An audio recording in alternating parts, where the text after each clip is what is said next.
Hi, this is Abhijit Chaudhary. I think you all are well.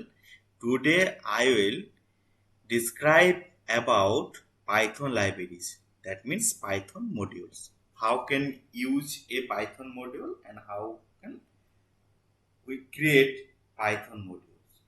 Okay, and let's start the class.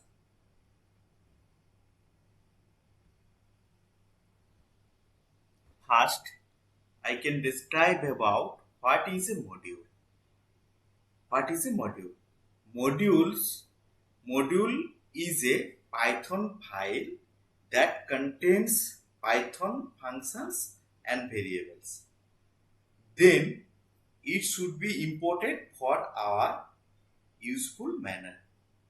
That means the Python this means a Python file contains Python functions, more useful Python functions as well as more useful Python variables. Okay, then it should be imported when needed. That means the Python module का मतलब जो बोलना चाहते हैं मतलब एक Python file है उसके अंदर ज्यादातर यूजफुल एंड इम्पोर्टेंट फंक्शंस को बना के रख देंगे और ऐसे ही हम लोग ज्यादातर यूजफुल और इम्पोर्टेंट वेरिएबल्स के अंदर वैल्यू डाल के भी रख सकते हैं। ठीक है ना। बाद में जहां पे जरूरत होगा वहां पे हम लोग उसी पाइथन फाइल को इंपोर्ट करके हम लोग फंक्शंस एंड वेरिएबल को यूज कर सकते हैं। तो हम लोग जो पाइथन फाइल बना रहे हैं ना उसी को हम लोग मॉड्यूल कहेंगे। मतलब एक पाइथन फाइल बना के उसके अंदर ज्यादातर यूजफुल फंक्शंस एंड वेरिएबल रख दिया। उसके बाद जहां पे जरूरत होगा हम लोग उसी पाइथन फाइल को इंपोर्ट करके उसका फंक्शंस एंड वेरिएबल को यूज कर सकते हैं। ठीक है ना। तो बेसिकली इसका ही नाम है मॉड्यूल। ठीक है ना। उसी फंक्शन पाइथन फाइल को हम लोग मॉड्यूल कह सकते हैं। तो ऐसे ही पाइथन मॉड्यूल को बेसिकली हम लोग user defined module and pre defined module दो टाइप में डिवाइड कर सकते हैं।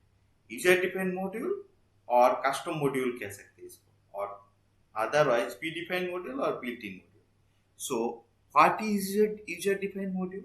User defined module actually custom module मतलब यूजर तार रिक्वायरमेंट के हिसाब से एक मॉड्यूल बना के रख देंगे। उसके बाद जहां पे जरूरत होगा वहां पे उसी मॉड्यूल को इंपोर्ट कर सकते हैं। ठीक है ना। और जो मैंने थोड़ी देर पहले बोला कि एक ज्यादातर यूजफुल एंड इम्पोर्टेंट फंक्शंस को बना के एक पाइथन फाइल के अंदर बना के रख देंगे। ठीक है ना। आप जहां पे जरूरत होगा मतलब जिस प्रोग्राम में आपका जरूरत होगा उसी प्रोग्राम में उसी पाइथन फाइल को आप इंपोर्ट करो एंड उसके अंदर जो फंक्शंस बना के रखे हैं तो उसका यूजफुल फंक्शन आप यूज कर सकते हैं। ठीक है ना। इसके हिसाब से आपको ज्यादातर उस फंक्शन को लिखने का जरूरत नहीं है। जस्ट पाइथन फाइल और मॉड्यूल की इंपोर्ट करो एंड उसके अंदर जो फंक्शन बनाया हुआ है उसको जस्ट कॉल करो और वेरिएबल होगा तो उसको डायरेक्टली यूज करो। ठीक है।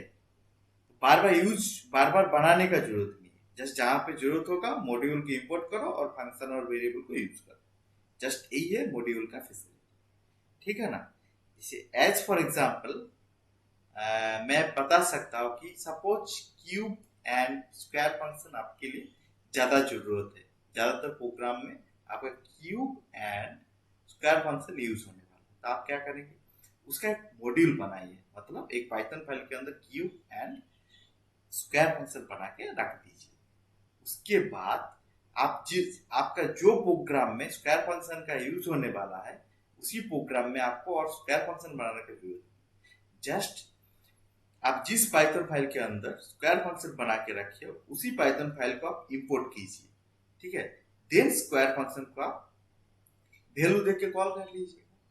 ठीक है ना। जस्ट इंपोर्ट करना है एंड कॉल करना है आप। और वो जो पाइथन फाइल के अंदर आपने क्यूब एंड स्क्वायर फंक्शन रखा था उसी पाइथन फाइल को हम लोग मॉड्यूल कहते हैं। तो यही है यूजर डिफाइंड मॉड्यूल। और बहुत सारे pre defined and built in module पहले से ही पाइथन के अंदर है, जो हम लोग अपने हिसाब से यूज करते हैं, ठीक है ना। तो let's start the next presentation. So next presentation में क्या है ना, user defined module with example describe किया हुआ है, ठीक है ना। तो यूजर डिफाइंड मॉड्यूल क्या है, वो तो मैंने पहले ही बोल दिया।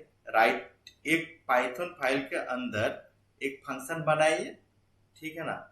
और मतलब ज्यादातर यूजफुल होने वाला फंक्शन, ज्यादातर इंपॉर्टेंट फंक्शन हम लोग एक पाइथन फाइल के अंदर बना के रख दीजिए। आप जहां पे आपका वो फंक्शन जरूरत होगा वहां पे जाके ये मॉड्यूल की इंपोर्ट करने के बाद आप उसी फंक्शन को यूज कर सकते हैं, ठीक है ना। जैसे कि यहाँ पे एक एग्जांपल दिया है। सपोज हम सोच लेते हैं कि हमने जो यहाँ पे एक फाइल बनाया, टेस्ट मॉड्यूल नाम का एक पाइथन फाइल बनाया, ठीक है ना। उसके अंदर मैंने एक क्यूब फंक्शन बनाया, ठीक है ना। और क्यूब फंक्शन बनाया, एक क्यूब फंक्शन कैसा है ना, क्यूब फंक्शन के अंदर एक पैरामीटर रखा हुआ है, ठीक है ना।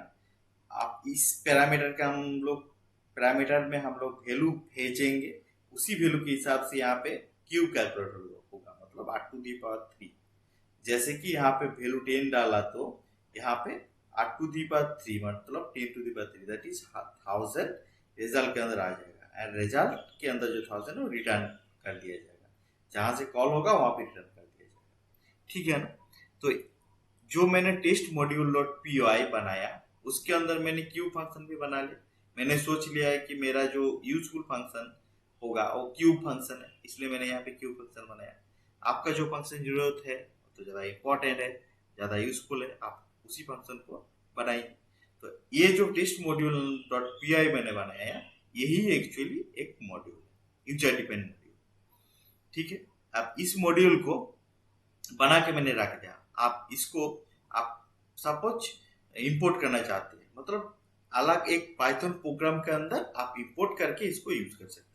तो देख लेते हैं, सपोज सोच लेते हैं कि ये जो है ये एक अलग पाइथन फाइल है, उसके अंदर हम लोग सिर्फ टेस्ट मॉड्यूल जो मैंने बनाया इसको सिर्फ इंपोर्ट करेंगे, और टेस्ट मॉड्यूल के अंदर जो क्यूब फंक्शन है उसको हम लोग कॉल करेंगे। टेस्ट मॉड्यूल को इंपोर्ट किया, then test module dot cube को टेस्ट मॉड्यूल के जरिए टेस्ट उसका क्यूब फंक्शन को मैंने कॉल किया। अब उसके अंदर 10 डाल दिया, ये 10 यहाँ पे आ जाएगा, आप 1000 कैलकुलेट होके रिटर्न होके इसके अंदर आ जाएगा।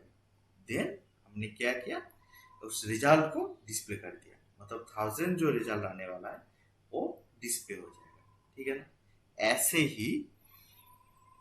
ऐसे ही जो मॉड्यूल में हम इंपोर्ट कर रहे हैं ना, वो एक एलियास के जरिए भी इंपोर्ट कर सकते हैं। तो एलियास का मतलब क्या है, मतलब जब हम लोग एक पाइथन मॉड्यूल की इंपोर्ट करेंगे ना, तब उसका एक नाम डाल सकते हैं, मतलब एक नाम दे सकते हैं। जैसे कि ये यहाँ पर एक एग्जांपल दिया हुआ है, जैसे कि importing module using alias. Importing module using alias, alias का मतलब है कि इंपोर्ट, ये जो टेस्ट मॉड्यूल है इसको हम लोग यहाँ पे इंपोर्ट किया एज एम, मतलब एम ये टेस्ट मॉड्यूल का एलियास है, मतलब एम ये टेस्ट मॉड्यूल का एक नाम दिया हुआ है। एम ये टेस्ट मॉड्यूल का एक नाम है। टेस्ट मॉड्यूल के जरिए हम जो कर सकते हैं, ये नाम के जरिए भी सेम काम कर सकते हैं। जैसे कि टेस्ट मॉड्यूल डॉट क्यूब किया था, यहाँ पे मैंने इसका नाम एम दिया, इसलिए एम डॉट क्यूब किया। सिमिलरली 10 भेजा, उसका क्यूब 1000, यहाँ से 1000 कैलकुलेट होके यहाँ पे आ जाएगा, उसके बाद 1000 एज ए रिजल्ट दिख जाएगा, ठीक है। अब जो नेक्स्ट चैप्टर है वहां पे हम लोग डिस्क्राइब करेंगे कि यूजर डिपेंड मॉड्यूल के अंदर हम लोग जैसे एक फंक्शन बना सकते हैं, ऐसे ही हम लोग वेरिएबल को भी डिफाइन करके रख सकते हैं। जैसे कि dictionary, list, tuples, normal useful variable के अंदर वैल्यू डाल के भी आप लोग रख सकते हैं, ठीक है ना। तो जाते हैं नेक्स्ट चैप्टर में। यहाँ पे मैंने डिक्शनरी को एज एग्जाम्पल दिखाया है। जैसे कि यहाँ पे मैंने कोई भी वेरिएबल यूज कर सकते हो, list, tuples, age S and dictionary and normal variable भी यूज कर सकते हो। ज्यादातर यूजफुल वेरिएबल्स को हम लोग यहाँ पे रखते हैं। जहाँ पे जरूरत होगा वहां पे मॉड्यूल को इंपोर्ट करने के बाद वेरिएबल को यूज कर सकते हैं हम लोग। तो डिक्शनरी यहाँ पे एक मॉड्यूल के अंदर यहाँ पे रखा हुआ है। देखिए जैसे कि वही टेस्ट मॉड्यूल वहां पे रीयूज किया गया है। टेस्ट मॉड्यूल के अंदर मैंने बाइक नाम का एक डिक्शनरी बना दिया। और आप लोगों को डिक्शनरी तो पहले से ही पता है। डिक्शनरी मतलब ऐसा है जहाँ पे ये नेम की के अंदर फेजर वैल्यू रखा हुआ है, सीसी की के अंदर ये की है, सीसी की के अंदर 160 वैल्यू रखा हुआ है। ऐसे ही ओनर नाम का जो की है उसके अंदर अभिजीत चौधरी नाम रखा हुआ है। तो ये एक डिक्शनरी है, उसके अंदर वैल्यू भी डाला गया है। आप वो सोच लेते हैं कि बाइक नाम का डिक्शनरी वैल्यू ज्यादातर यूज होने वाला है, तो इसी के हिसाब से मैंने टेस्ट मॉड्यूल के अंदर बाइक वेरिएबल रखा। तो आप ये बाइक को हम लोग कैसे यूज करेंगे, जैसे कि मॉड्यूल को पहले इंपोर्ट करते हैं ऐसे इंपोर्ट ये टेस्ट मॉड्यूल को इंपोर्ट करेंगे। जैसे कि टेस्ट मॉड्यूल जो है इसको इंपोर्ट टेस्ट मॉड्यूल लिखेंगे तो टेस्ट मॉड्यूल आ जाएगा। उसके बाद test module dot bike variable dictionary के नाम है बाइक। बाइक के अंदर कौन सा वैल्यू हम लोगों को यूज करना है, बाइक के अंदर ये नेम नाम का जो की के अंदर जो वैल्यू है वही वैल्यू चाहिए, ठीक है, मतलब भेजा चाहिए। तो उसके लिए test module dot by third bracket के अंदर मैंने नेम की डाल दिया। तो नेम की के अंदर जो फेजर वैल्यू है वो बाइक नेम पे आ जाएगा। अब बाइक नेम को मैंने डिस्प्ले कर दिया, मतलब bike name is equal to Fazer display हो जाएगा। इसके साथ और एक टर्म यहाँ पे दिखाया गया है, जैसे कि हम लोग ये टेस्ट मॉड्यूल डॉट बाइक लिखना नहीं चाहते, डायरेक्टली बाइक को यूज करना चाहते हैं, क्योंकि ये टेस्ट मॉड्यूल डॉट हम लोगों को कंफ्यूज करता है। इसके हिसाब से हम लोग डायरेक्ट चाहे तो सिर्फ बाइक नाम को यूज कर सकते हैं। मतलब सपोज यहाँ पे क्या हो रहा है, टेस्ट मॉड्यूल के अंदर बहुत सारा वेरिएबल हो सकता है, बाइक बाइक जैसा बहुत सारा डिक्शनरी हो सकता है, बहुत सारा फंक्शंस भी हो सकता है। तो डायरेक्टली टेस्ट मॉड्यूल को इंपोर्ट करेंगे तो उसके अंदर जो जो फंक्शंस है, जो जो वेरिएबल्स है, सब आ जाता है। लेकिन हम मुझे सिर्फ यहाँ पे बाइक नाम का जो डिक्शनरी है उसी को यूज करना है। तो सभी फंक्शंस और वेरिएबल को इंपोर्ट करने का जरूरत नहीं है, मतलब पूरा टेस्ट मॉड्यूल को इंपोर्ट करने का जरूरत नहीं है। इसलिए हम सिर्फ बाइक को भी इंपोर्ट कर सकते हैं। जैसे कि इंपोर्ट बाइक नाम का जो डिक्शनरी है उसको मैंने इंपोर्ट किया फ्रॉम कहाँ से, टेस्ट मॉड्यूल से। टेस्ट मॉड्यूल से डायरेक्टली बाइक डिक्शनरी को इंपोर्ट कर दिया। आप डायरेक्टली हम लोग बाइक को एक्सेस कर सकते हैं, जैसे कि टेस्ट मॉड्यूल डॉट लिखने का जरूरत नहीं, डायरेक्टली बाइक उसके अंदर जो वैल्यू आपको चाहिए आप उसको एक्सेस कर सकते हो। बाइक मैंने यहाँ पे डायरेक्टली नेम डाल दिया, मतलब उसका नाम जो फेजर है वो यहाँ पे आ जाएगा एंड फेजर डिस्प्ले कर दिया जाएगा, डिस्प्ले हो जाएगा। ठीक है, अब हम लोग जो डिस्क्राइब करने वाले हैं वो है सिस्टम मॉड्यूल, मतलब प्री डिफाइंड मॉड्यूल, और हम लोग उसको बिल्ट इन मॉड्यूल भी कहते हैं। सो देखते हैं, यही है built in module. Built in module मतलब पाइथन के अंदर पहले से ही बहुत सारा मॉड्यूल बना के रखा हुआ है जो हम लोगों को प्रोग्राम के वक्त हेल्प होता है। जैसे कि there are various types of built in modules, but हम लोगों ने यहाँ पे कुछ ही मतलब हम लोग यहाँ पे दो मॉड्यूल का एग्जाम्पल दिखाया गया है। मैंने यहाँ पे दो मॉड्यूल का एग्जाम्पल दिखाया। सो मैथ मॉड्यूल जो बहुत इंपॉर्टेंट है, बेसिकली कोई भी कैलकुलेशन पे इसका बहुत सारा फंक्शन यूज कर सकते हैं, जैसे कि SQRT और भी बहुत सारा फंक्शन है, साइन कॉस, बहुत सारा फंक्शन यहाँ पे रखा हुआ है। तो ऐसे ही मैंने यहाँ पे सिर्फ मैथ मॉड्यूल के अंदर जो पाई नाम का एक वेरिएबल रखा हुआ है उसका वैल्यू बाय डिफॉल्ट इनिशियलाइज करके रखा हुआ है। पाई का वैल्यू हम लोगों को पता है 22/7 करेंगे तो जो आएगा वही पाई का वैल्यू है। जैसे कि 22/7 करेंगे 3.14 डॉट डॉट कुछ आता है ऐसा, ठीक है ना। तो उसी को हम लोग यहाँ पे एक्सेस करेंगे। जैसे कि इंपोर्ट किया, सिस्टम प्री डिफाइंड मॉड्यूल है ये, तो इंपोर्ट मैथ किया, आप मैथ डॉट पी आई कर दिया। तो पी आई के अंदर जो वैल्यू इनिशियलाइज करके रखा हुआ है, जैसे कि 3.14 समथिंग समथिंग समथिंग समथिंग, वही वैल्यू यहाँ पे हम लोग को दिखेगा।